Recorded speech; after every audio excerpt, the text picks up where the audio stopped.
Good afternoon, good evening, and good morning, and welcome all. We're going to give it just a few minutes for people to file in. So again, thank you for joining us all. It's 4 p.m. here in Melbourne, and in Europe it's early on Tuesday morning, and in other parts of the world in the evening. I'm Andrew Bird, and I'm the founder and director of Foundstone. I'll be hosting you today, and we've also got Claire from Foundstone, who's our community lead and is going to help us host today. Hi, Claire. Hello, everyone. It's good to be here.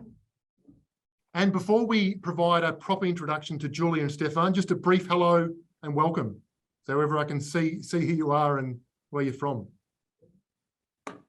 Fantastic. So as I mentioned, we've got well over 100 registrations, a heap of different industries, roles, and countries joining us. So really appreciate you making the time. Just going to quickly whiz around the agenda that we've got today, just to give you a bit of a rundown on that. We're going to open up, I'm going to give you a bit of a scene set on why open strategy, just to pause for a moment and just to zone out and give you our perspective of what we see and where we see things going in the future. Then we're going to dive straight into the panel conversations with Julia and Stephan. We've got a whole heap of interesting questions lined up. That being said, we really want to hear your questions. In a previous webinar we actually turned to the questions sooner rather than later. So we're not going to essentially wait for the end Q&A. If we've got some really interesting questions coming through, we're going to turn to them as we go through. We also welcome your comments, observations on chat. So now that we've enabled that, so I'd love to hear from you to keep it unscripted. We're going to have less slides and more conversational. We're going to share with you some key resources at the end. Stephan and Julia are both co-authors of Open Strategy book. So they'll be talking about that, of course, and referencing at the end a number of articles. And Foundstone are going to provide a couple of next steps and contact info, of course. So good to have you on board. So without further ado, let's formally and properly introduce Julia and Stephan. We're going to start with you, Julia, if we can. Julia is the Professor of Strategic Management at the University of Innsbruck in Austria. And previously, she was a visiting scholar at the University of Oxford in the UK. She's one of the leading global voices, educators, and scholars on the topic of open strategy. And her work's been published across Harvard Business Review, MIT Sloan Management, and of course, the latest book that she's co-authored with Stephan on open strategy. Now, when I first read one of your articles, Julia, it was like music to my ears. We hadn't met then, because what you were articulating was exactly what we're trying to stand for in an organization and our strategy approach. So very welcome, and it's great to have you with us. Thank you for having us today. It's a pleasure to be part of this today. And thank you for joining us early in the morning on Tuesday in Europe. And now we're going to move to Stephan. So Stephan, a very warm welcome to you. Stephan is the CEO of IMP, Innovative Management Partners, who are one of the first global consultancies to bring open strategy into the mainstream and prove with many real-world results and outcomes. And as one of the first practitioners to realize the potential of open strategy, Stephan has helped literally hundreds of clients develop breakthrough strategies through the open strategy approach. He's, of course, the co-author of Open Strategy, and together with Julia and their co-authors, they were all nominated for the 2021 Thinkers 50 Global Strategy Awards. Now, Stephan lives, this makes me envious, he floats between both Zurich in Switzerland and then Rio de Janeiro in Brazil. So great to have you with us, Stephan. Thanks, Andrew, for introducing me. So it's great to speak to the other half of the world. So it's great here. So hi to the audience. Great. Fantastic. I believe you're in France at the moment, so you're just somewhere in beautiful Europe. So it's very envious to hear that. Fantastic. So let's get into a bit of a scene set before we go into the panel conversation. Just wanted to spend a moment just to zone out and really think about why we're actually looking at open strategy at this point of time. We had just a few points here in terms of reference. And one of the first points is that when we look at traditional strategic planning, we can just go to the next slide. If we look at traditional strategic planning, this is a pretty damning stat, really, isn't it? It's a recent bit of research from Inc. that 67% of traditional strategic plans fail. In our view, we're heading into a period of real uncertainty, and the CEOs and executives that we speak to at Foundstone anyway, their CEOs are really starting to ask some really serious questions. Are the old ways still relevant? Are they still having impact? So we're going to be covering a bit of that today. I wanted to highlight then that open strategy is simply not a free-for-all. We get asked this question a bit, and we've had some questions beforehand as well, before the event. Where does open strategy stand? Is it pretty much opening up everything? You've got no process. It's literally a free-to-all. That's not the case. It's by design. It does not compromise sensitive IP, and leaders still retain the overall decision-making at the end. Open strategy is not a brand new concept. Many organizations, as you'll hear from Julia and Stephan, are already doing this over a number of years. And Stephan's going to be talking through IMP themselves, many of those real-world examples, a larger organization and a smaller, to give you a real insight into that. In terms of design thinking, you would have heard Foundstone's take on design thinking and relating that to strategy and how we do strategy. So we certainly, that is still relevant, but we feel that what Julia and Stephan are articulating with open strategy even builds on that more. So we're going to hear a bit more about how that relates. And lastly, just wanted to reiterate that open strategy, we're not saying it is a silver bullet. It's not a follow the 10-step process and you get the magic result. It's a tough thing to do. It creates mindset and a philosophy to start with. So we're going to be covering a bit about that. Before we just get into the panel, we just wanted to share this outcome that was in the is in the open strategy book. And we feel that it really paints a picture of one of the outcomes that can really stand out from the approach. And as you can read for yourself, that there was 200 executives asked in a survey and through conversational methods of how and what open strategy brought to their own organizations. And 30% of them said that, 200 of those executives said that when applied to only 30% of their initiatives, that resulted in generating 50% of revenues and profits. So we think that's a pretty standout impact, and we'll be going through a few more in the conversation. So enough from me. Let's get into the conversation. So Julia, if you don't mind, we might start with you, going back really to the foundations of what is open strategy, and then also what isn't open strategy, if you can take us through that. Sure, thank you, Andrew. And that might not be such an easy question, because what open strategy is it's not just a new tool. So it's much more. That's very important. It's not just a new platform or a new workshop setting or a new tool that you could apply. With open strategy, what we mean when we use this term is that a much larger variety and a much larger number of actors are participating in the strategy process, in formulating and implementing your strategy, in your strategy deliberations. And those actors could be your employees, your customers, your suppliers, partners, startups, universities, experts, even your competitors. So it's really going outside your traditional top management team and involving all those new actors in those activities. And I think two questions are very important, or two aspects. You just mentioned that a huge proportion of strategies fail.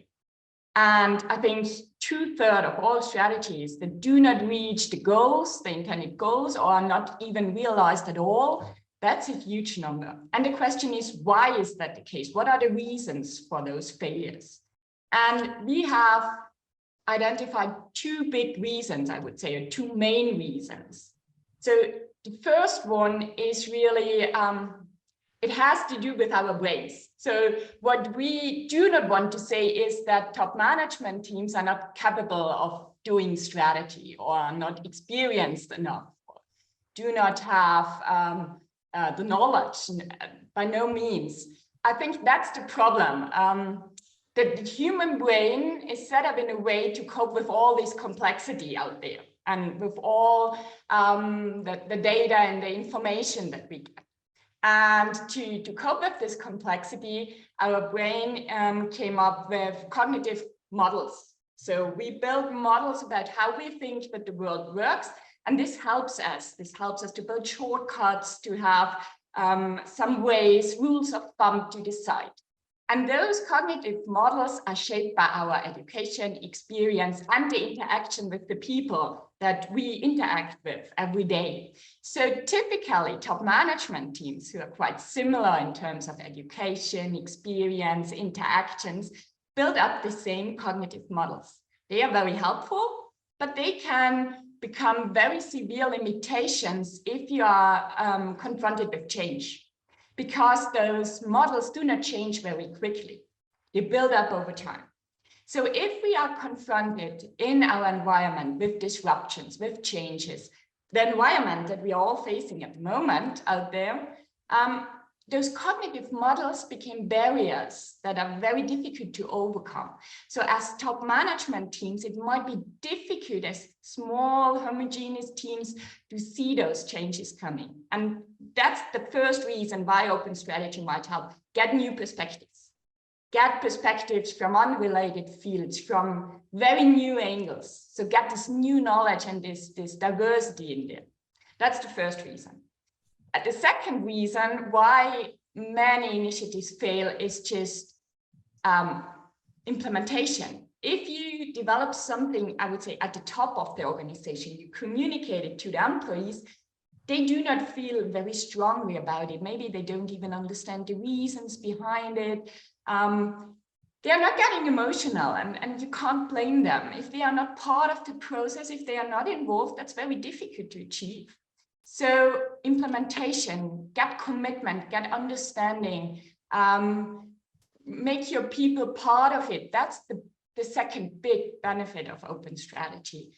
If people are involved and can be part of the conversation, can be part of developing a strategy, can at least give their insights, they feel very differently. They feel part of it. They feel a sense of ownership.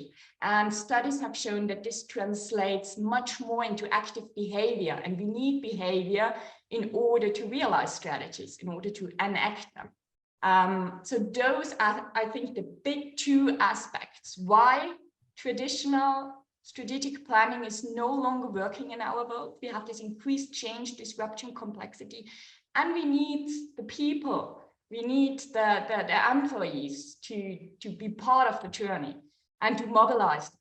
So this is, in a nutshell, in a not so small nutshell, what open strategy is about. That's perfect. Thank you, Julia. I really love how you bring up the cognitive models and a reminder that they can become barriers. I haven't heard it put like that. So thank you for explaining that. Stephan, if we can turn to you in terms of your involvement with open strategy right from the start, can you give us a bit of a window of where you see open strategy has evolved from in your experience, and you've been leading that, and where it's going to perhaps evolve in the future?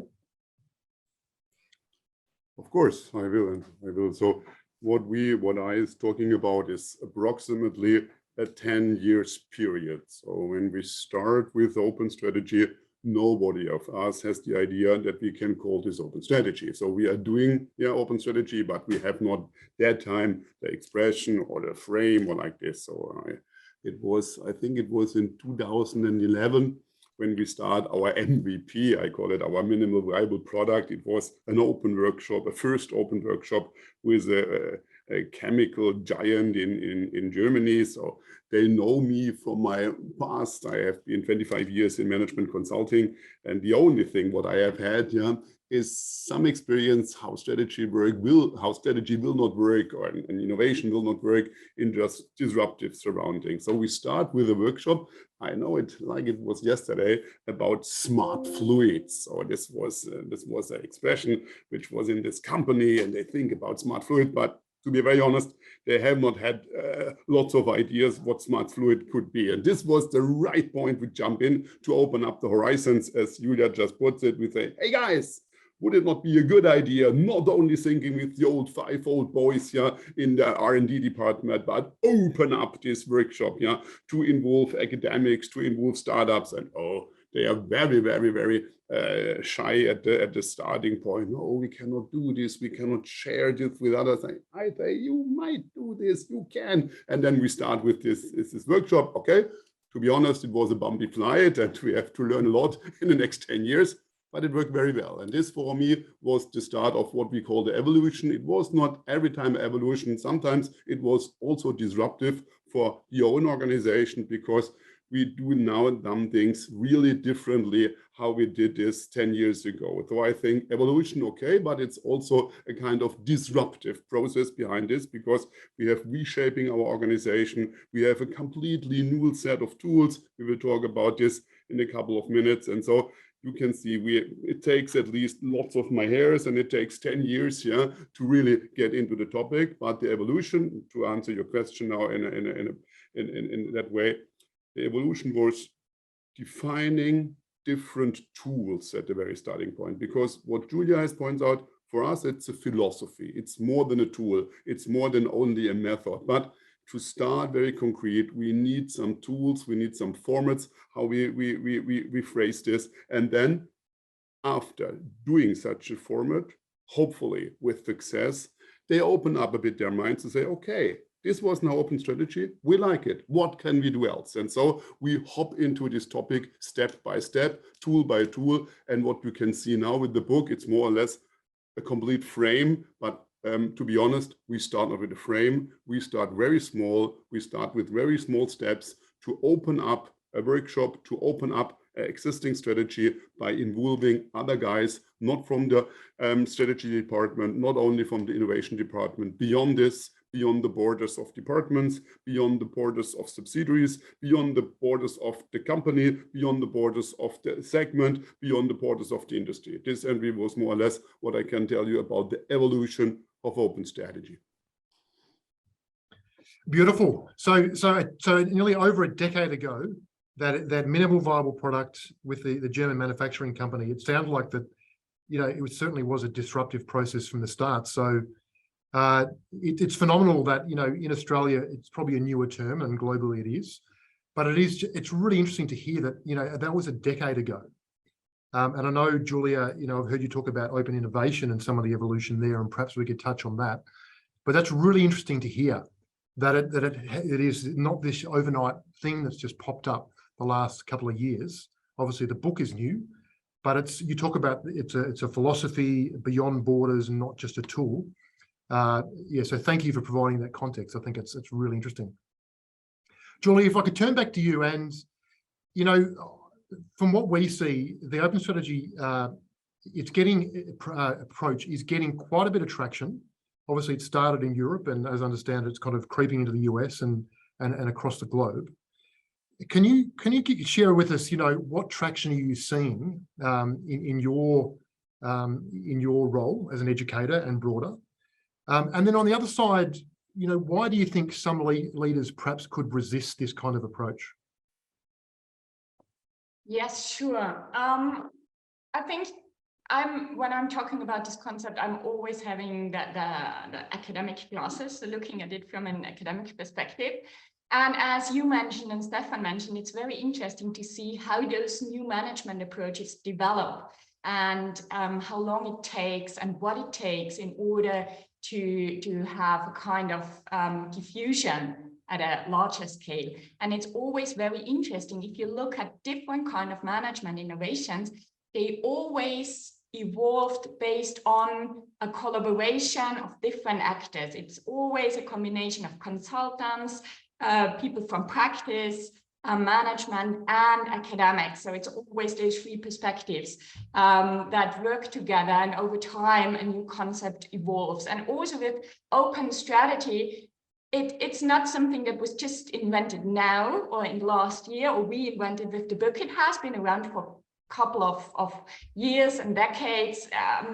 Gary Hamel talked first about it in the 1990s, not about open strategy, but about democratizing strategy or having more participation in strategy. And of course, it then evolved and got some traction because other open concepts were introduced. We all might be familiar with open innovation, open data, open government. So this concept of openness, of transparency, of sharing more information, of accountability, all those values and all those aspects have become more important. And also we all, as citizens, as consumers, we became, we all feel it's important that we can share our opinions, that we can share our view on the web, that we can co-create content on the web.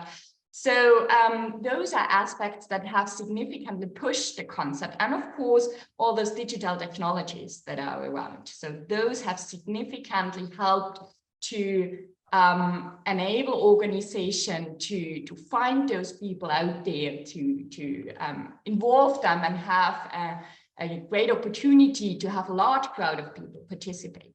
So all of those factors have really contributed to the fact that this openness is becoming more and more important. But I think it was also important to have this umbrella term. You mentioned it when we read open strategy. It just brought together what you were already doing and thinking about. So we hear this a lot. The people say, oh, I didn't call it open strategy, but it really resonates with what we have been doing over the last years. And I think this umbrella term now really helps on a global scale to bring together business people, academics, consultants, and let them talk in a common language, having this common language that they really can share what they are doing. So this helps a lot. In terms of teaching, yeah, of course. I mean, that's the responsibility also of the universities and educators out there. And for us, that's also a very important part of the picture.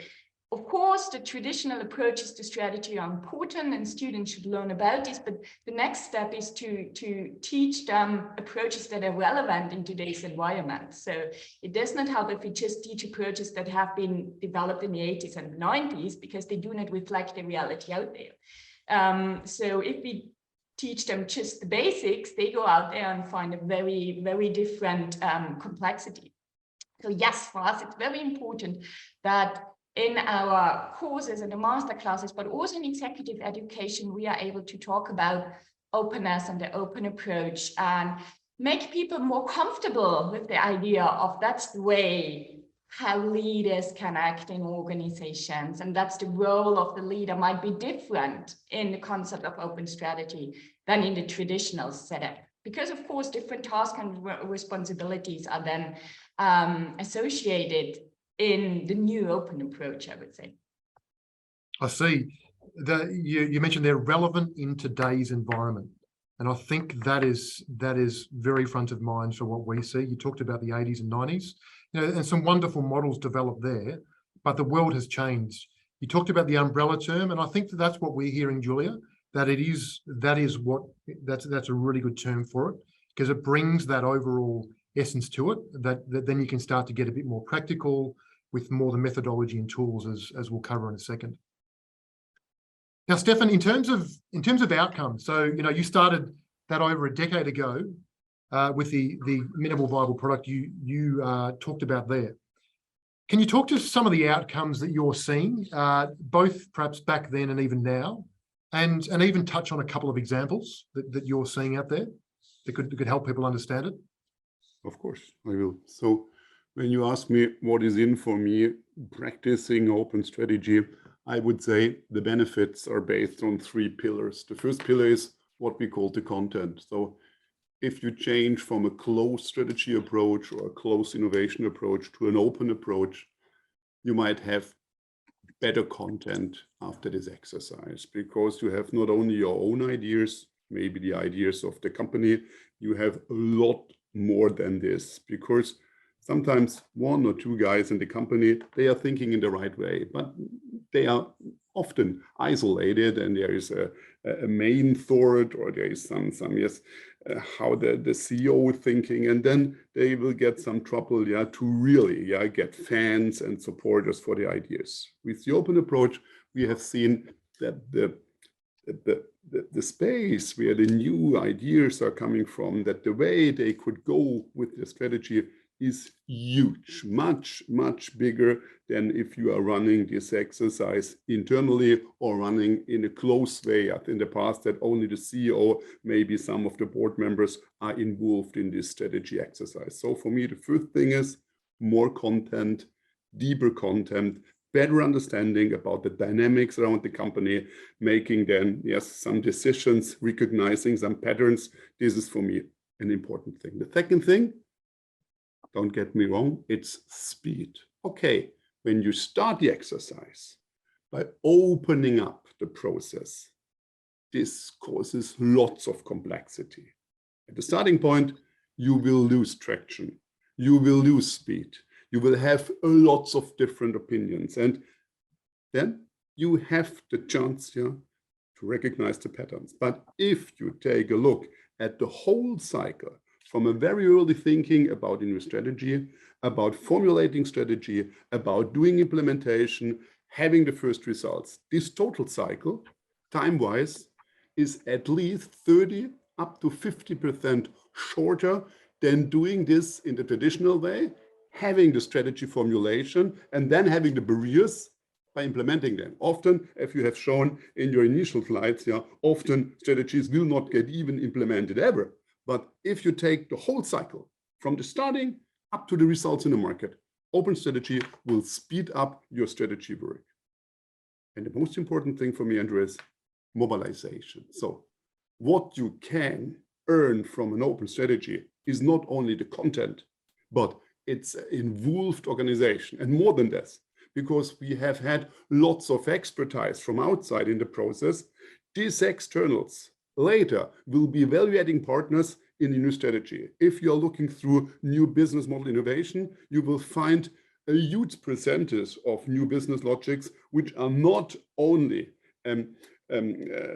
limited to the company. We need a lot of partners, and the open strategy exercise is the first step into a partnering-based or a platform-based or a value partnering-based strategy. This is, for me, the most important thing, that you start the strategy with experts, and the same guys during the process will come from experts, maybe to closer experts, and at the end to value-adding partners in these complex new business model innovations. This is, if you ask me, are the three pillars or the three benefits from the open strategy compared to the closed approach, which we did this work early on. Brilliant. I'm just going to turn, with the context of that, I'm just going to turn to you again if I could. There's a question here from Sven in the Q&A. He points to the board's role and how they can start, to adopting and governing through open strategy. And Sven, the question, the bit more detail that Sven puts, that, the Australian Institute of Company Directors, a bit of context there about what they're trying to do. So Stephan, just while we're still on you, can you just talk a bit about what you see from a board level? You talk about speeding up and mobilization. Can you talk a bit about what you see at that level? It's a very, very interesting and very fair question. Thanks of this, because this is a point where I'm struggling as well. So what is the impact of open strategy to the role of the CEO and maybe to the personality of the CEO? So I have worked with very strong CEOs, and they told me, Stephan, please don't propose such a strategy, open strategy process. It makes me weak. I look to the guys that I do not know where the direction of the firm is. I cannot do this. So, but what is weakness of a CEO? And what is the strength of a CEO? Is the strength only having his idea and his direction setting, and then everybody should go in this direction? Or is strong or strength of a CEO that he will open up the horizons, will dig into different opinions, and then at the end, he decides where to go? Because Julia has mentioned a phrase, democrating of strategy. For me, open strategy is not a pure or a complete democrating of the process. The final decision, Andrew, The final decision will be made, should be made by the CEO. But to be able to make the decision, he should hear lots of different views, lots of different meanings to have the full picture. And this is, for me, the important thing about the board role. So the board, for me, should not be the guy who is setting the direction from the very start of the process. No, they should open up the process. They should let flow all these different things, but then they should decide. And after the decision, the process will be open again. So for me, the open strategy is open at the front end. We need the experts by, finding some different strategy options. We need also the experts by evaluating the strategy, but then this is the decision point made by the board, maybe made by the CEO, by himself. And then we open up again the process by detailing the business logic, by understanding differentiators, by really ramping up this business. There we need also the externals. For me, it's not a complete open process. We have different stages with a different degree of openness alongside the phases of the process. I think that's great clarity. Different stages and different levels of openness. And I think I'm sure it's taken, a decade to, see some of the intricacies with there. It doesn't come overnight. So thank you for that context. I'm going to turn to another question now for you, Julia, if you don't mind.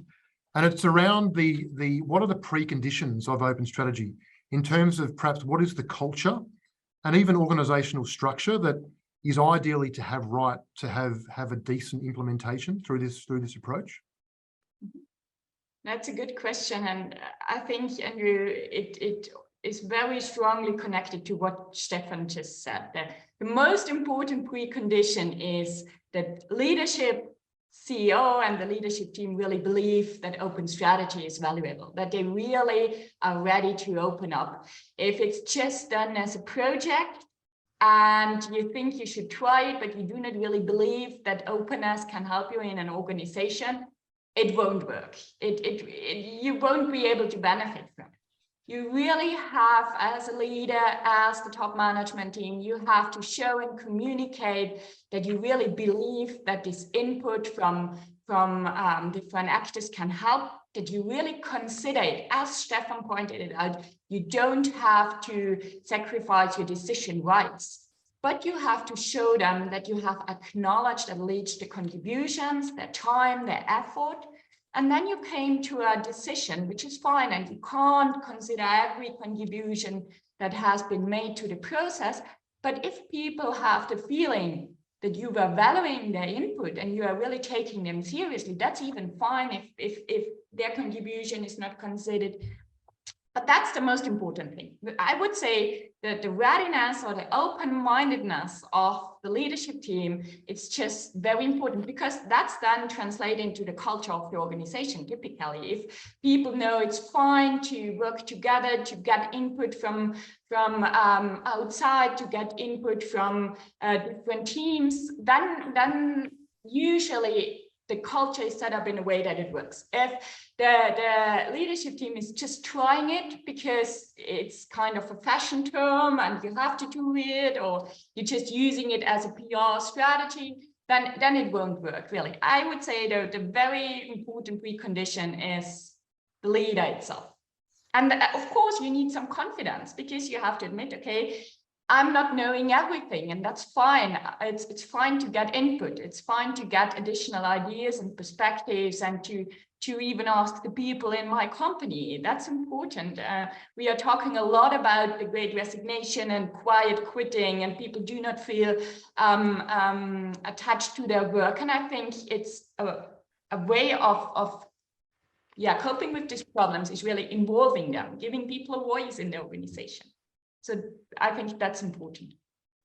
Great. And just while we're with you, Julie, there's another question here from that previous question was from Cosman. So thank you, Cosman. I just want to turn to a question here from Michelle, just while we're with you, Julia. In terms of, Michelle positions things saying it sounds a bit like a blue sky approach. And is there a major assumption here that the internal C-suite don't have the ideas or the network? And you've answered some of that previously.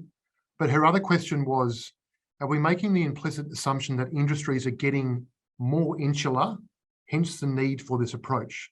Now, my view on that is that I do believe that industries are getting a bit more insular, and people need to take off the blinkers to look at, talk about in the book, I think it's, talking to strangers is a term you use. So can you talk a bit about that? I mean, that's what we see throughout history, and there's a lot of research on this that just shows. There is a great research that shows, I think, that was studying the biggest inventions in history, the 120 biggest inventions in history, and they showed that more than 82% really are based or happened because insights from very different fields were combined and brought together. So new things always happen if you bring together, or most likely happen if you bring together insights from fields that at first sight seem to be unrelated, if you combine those patterns. And we also see this today. We talk a lot, at least in research, about the grand challenges of society, which are getting more and more complex. And researchers are recognizing that in order to be able to approach those very complex problems, you need those different perspectives. You need to look at a problem from different angles and combine those, because typically they lead then to new solutions. The input might not be new for a very specific field, but combining them, cross-fertilizing different perspectives, really bring out those new solutions. And I think, yes, today that's more important. And it doesn't mean that the top management team is not able to come up with this ideas, or they do not have the experience. One individual is just not able to have all those different perspectives. That's just a fact. So, and we don't need to, because today we have these great opportunities that we can put up an invitation or a contest on the web, and we get all those great insights from all over the world, from people who are motivated or interested in a specific topic, and bring in their insights. If you want to go very broad, that's an extreme example. And you might also have these different perspectives within your company. You don't have to open up and go outside necessarily. In a company, you might have people who are very diverse in terms of background, ideas, knowledge. So also using this diversity within your company, that's also something that can be done through open strategy. It does not mean crossing boundaries of your organization, just crossing boundaries of your boardroom. So I would say that's It's a good practical start. Thank you. And just on that line, Stephan, if we can turn to you, Karen here asked a question, and perhaps this is an opportunity to give a couple more examples of, perhaps a couple of organizations you've worked with. Karen's asking, are there any, in her terms, baby steps that you have seen work well that leaders can start to incrementally embracing open strategy? Of course. So as I put it earlier, normally you start small. So we have not had clients where we got a ring of the phone. Hi, Stephan, we would like to do an open strategy initiative. Can we remove 10,000 of our employees? Can you bring in 250 external experts? We will start next Monday. Okay, this is a dream, yeah. So far, the dream does not come true. So normally we start very small, not in the main area of the company. Normally, the CEO, he maybe reads the book, or he has listened to one of our presentations, or he read an article and say, hey, sounds interesting, we can test it. So normally, open strategy in companies start with, I call a kind of test drive. So we have some formats, yeah, where we can test something. So we have one format, it's called kill the concept. So this is a very small format, yeah, maybe your company has thought about a new strategy internally, and you think, oh, I'm not sure if it will work or not. Then we are doing a test drive in a kill the concept format. This might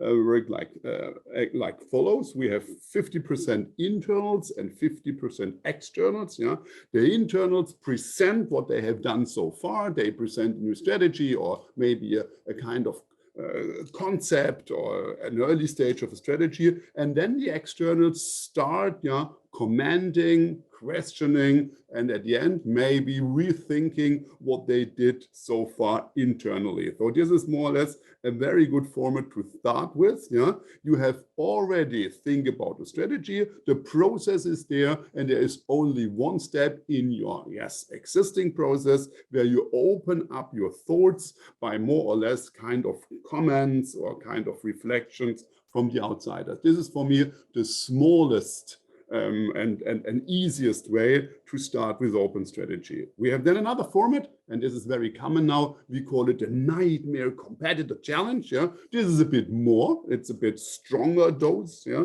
so there is that we convince the CEO. Hey, guy, lots of things are out there. Yeah.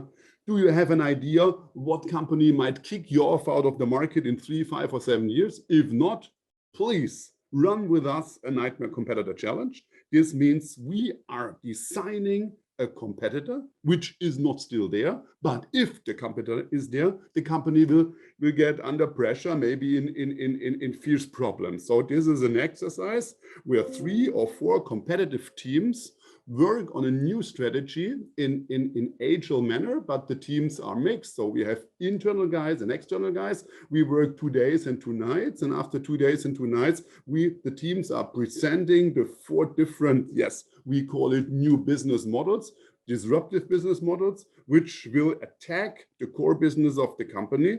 But we are not interested in destructing the company, but then we are shift the gear from the destructive to the constructive work. What can we learn out of this exercise? What might be the smarter moves that the disruptor will not come? Maybe we are disrupting ourselves. This is the exercise of the nightmare competitor challenge.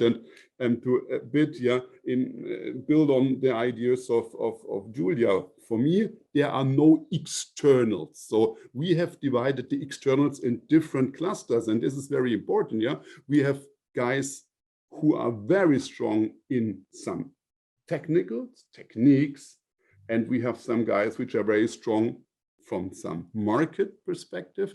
We have the lateral thinkers. This is exactly the cluster which Julia has pointed out.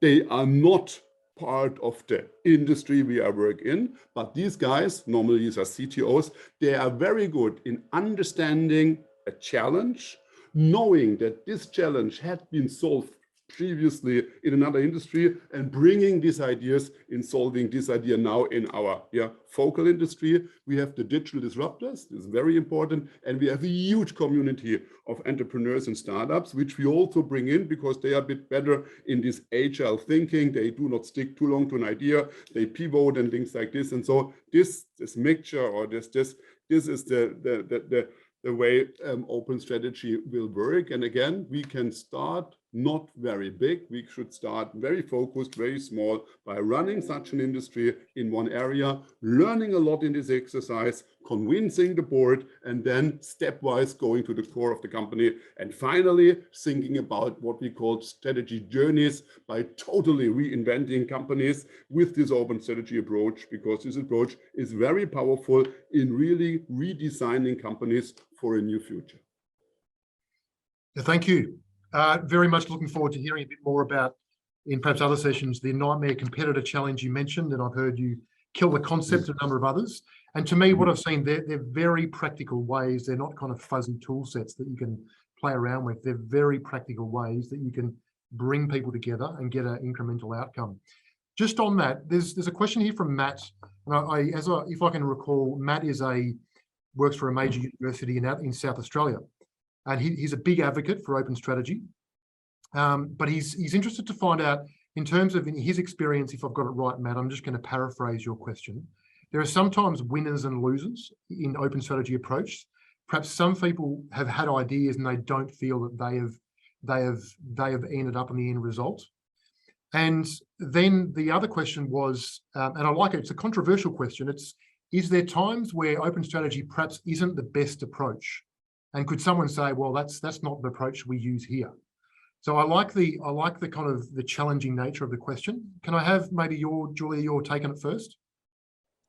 Sure, yes, good question, very good question. And I think that's very important that we remind ourselves that open strategy is not one approach and one particular tool. And what we think is very, very important to have the appropriate approach for your specific situation and for your question. Stephan was talking a lot about workshop settings where you have small selected groups of people working on a very specific problem and setup and a challenge.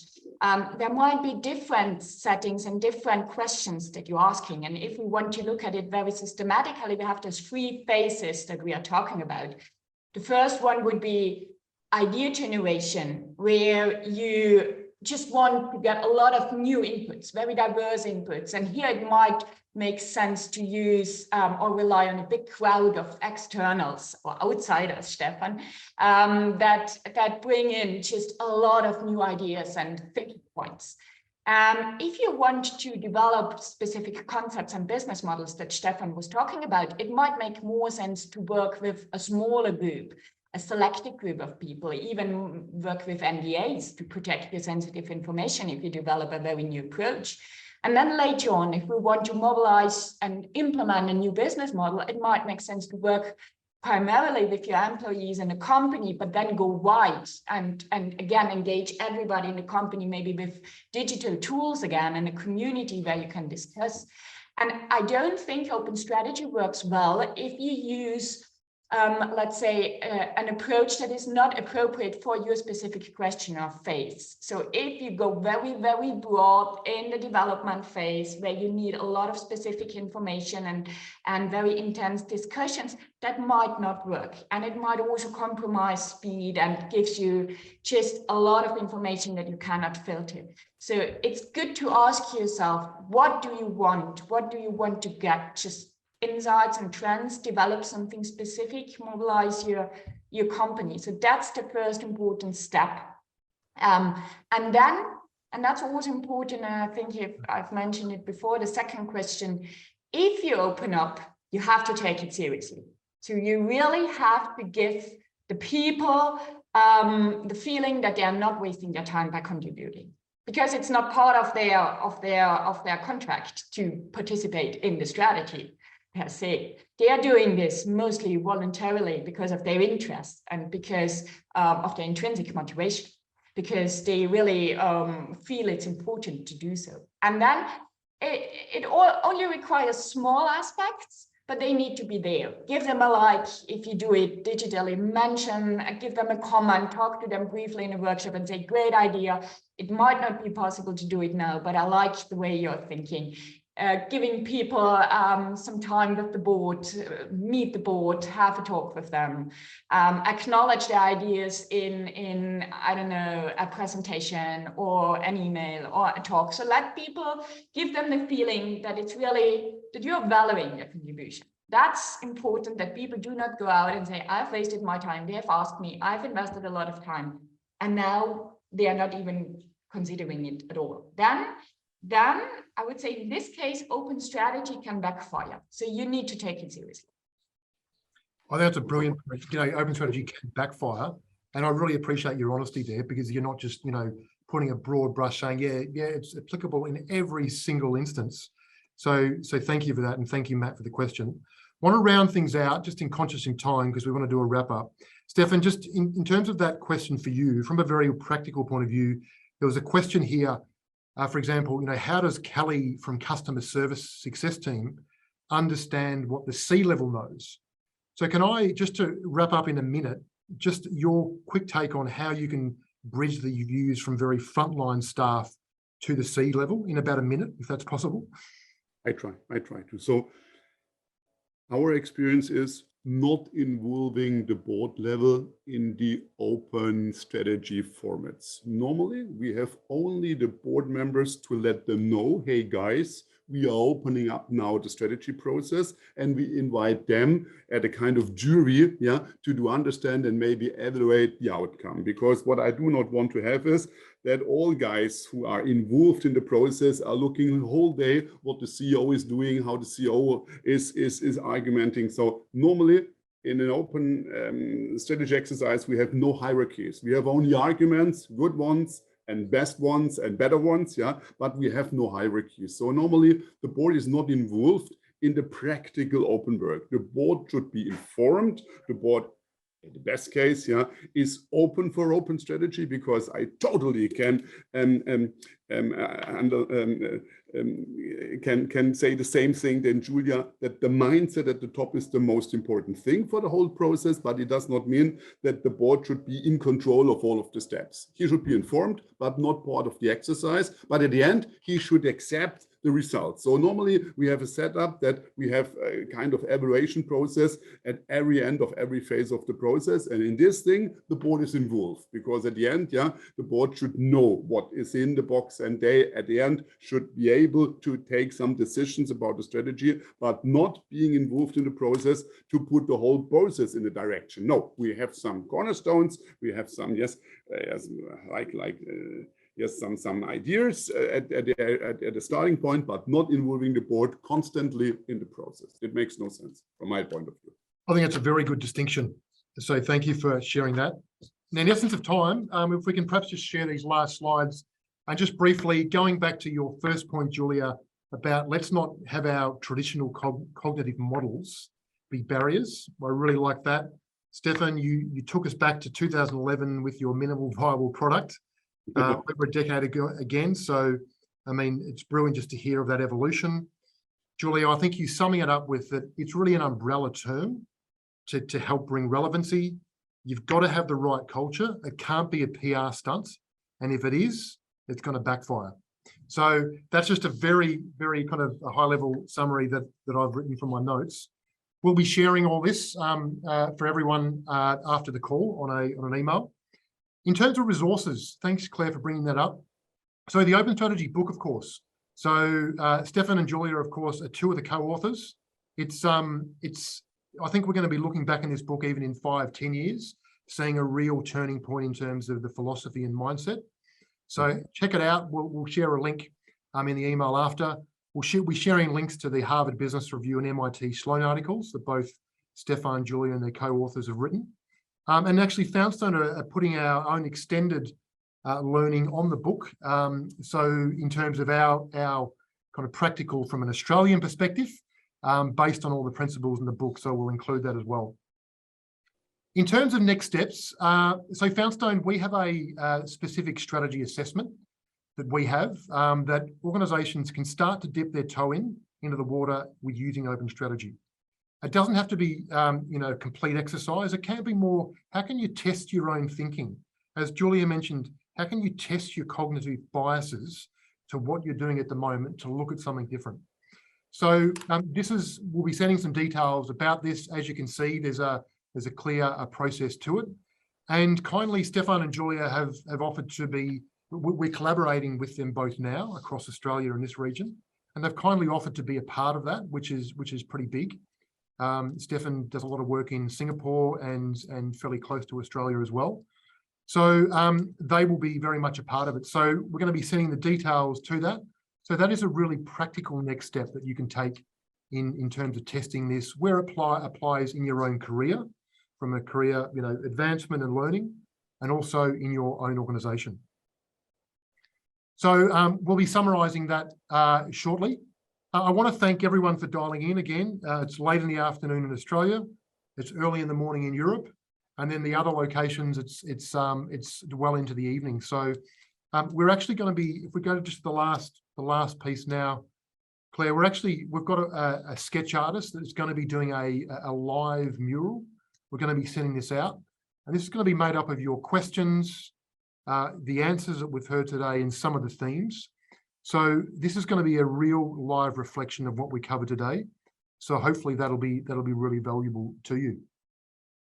So again, Stephan, Julia, thank you for joining us early in the morning, your time. We look forward to hearing more from you. We're planning to have a few more of these series, and we're hoping to get you to Australia in 2023 sometime. We're planning a major event around this and hoping to have you as guest speakers and the likes. Would be great. So thank you both. It's been brilliant, and thank you all for your chat, being on chat and your questions. It's been a really rich conversation.